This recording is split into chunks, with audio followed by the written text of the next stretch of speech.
எல்லாரும் நல்லா இருக்கீங்களா? எதை நினைச்சு கவலைப்படாதீங்க. எந்த பிரச்சனையும் உங்க ஜெபத்தால ஜெயிக்க முடியுங்க.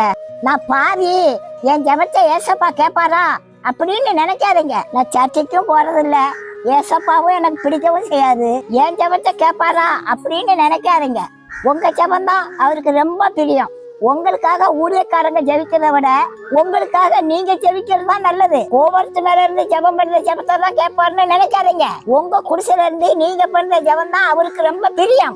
பைபிள் படியே வாழ்ற ஒருத்தனும் ஜெபம் பண்ண போனான், பாவியான மனுஷன் ஒருத்தனும் ஜெபம் பண்ண போனான். பாவியான மனுஷனோட ஜெபம் தான் அவருக்கு பிரியமா இருந்துச்சு. நீங்க பண்ற ஜெபம் தான் அவருக்கு ரொம்ப பிரியம். உங்க ஜெபம் தான் உங்களுக்கு சமாதானத்தை தருங்க.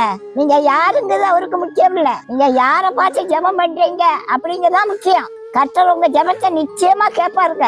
நம்பிக்கையோட ஜெபம் பண்ணுங்க. அந்த நம்பிக்கையான ஜெபம் உங்க வியாதியவே நீக்குங்க.